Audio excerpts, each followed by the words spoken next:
You get two different videos for our first round of notes. Sorry, guys. I'm still figuring out how to do Zoom and make these videos for you guys. So we talked about combining like terms. Now we're going to kind of build off that.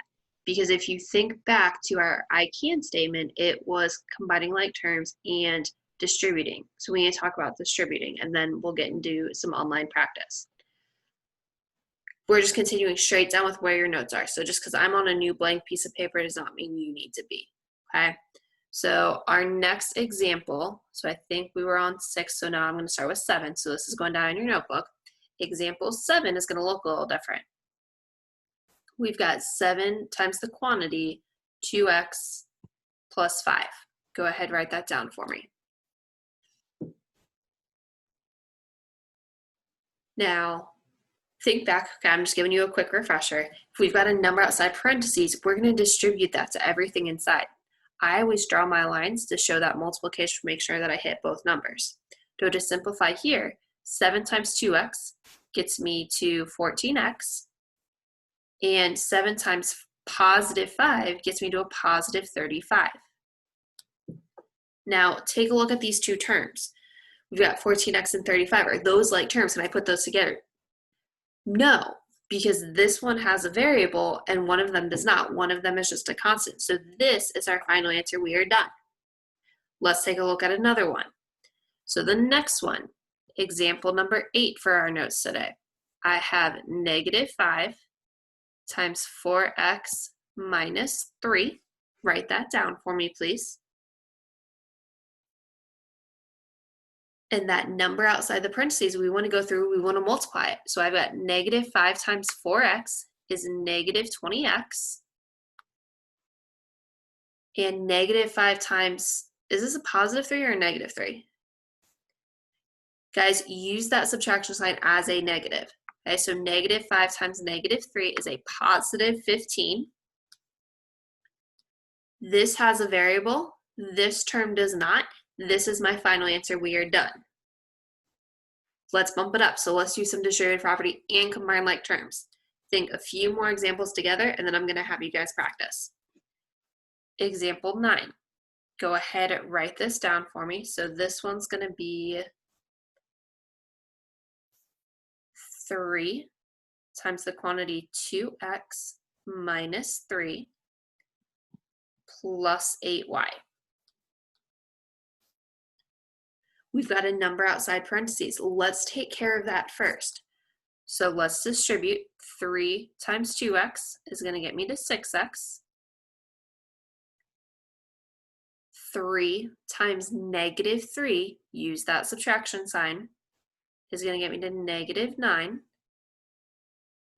And this plus 8y needs to drop down.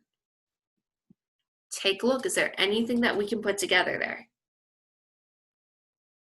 No, because I have two different variables. X's and Y's don't want to go together. Negative 9 doesn't have a variable.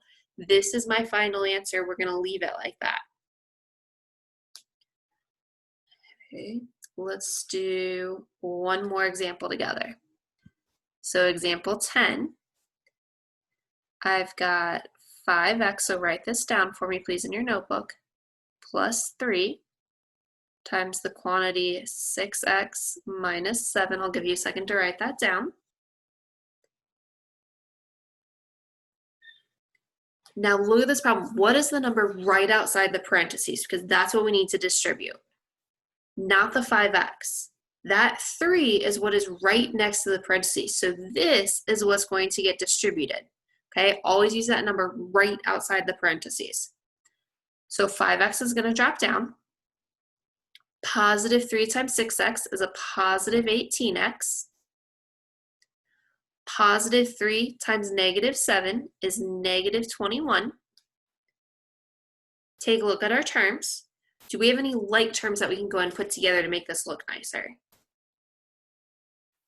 Right, we've got the 2x terms. So 5x plus 18x gets me to 23x, and then I have minus 21.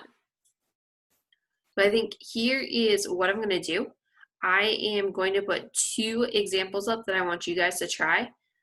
In your notes, we'll check answers, and then we'll jump into the practice. So I'm going to go to another page. So 2 more examples. 11 is 4 times the quantity x plus 3 minus 2x. I'll give you a second to write that down.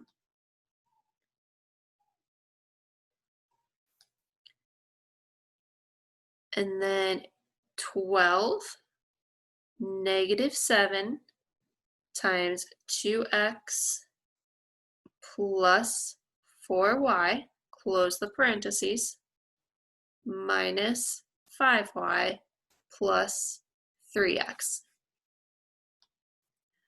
Write that one down as well.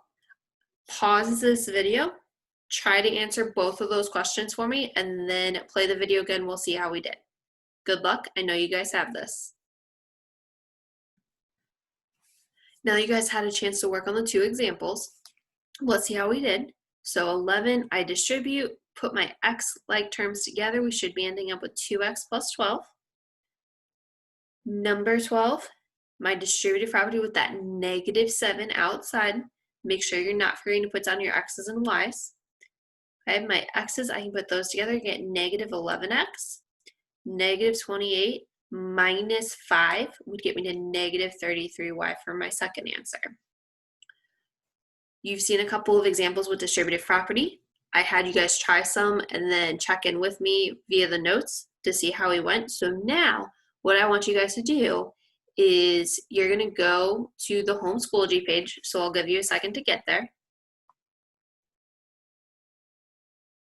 And if you're ready, I'm going to keep explaining. If you're not ready yet, click pause on this video. So on the Schoology page, I want you to click on the week of folder. And you'll click on today's date. So it's either August 4th or August 5th, whatever day I have you in class. And I want you to do this online practice for me, this combined terms and distribute practice. If you have questions, shoot me a message on Schoology, or if we're on Zoom, send me a message via Zoom or just ask me via Zoom. But I want you guys to go ahead and try. 8 questions. If you get one wrong, I want you to go back and try to fix it. Use your notes, guys. All of the practice problems that are on here, you should have something similar in your notes. Good luck. Ask questions. I know you guys have this.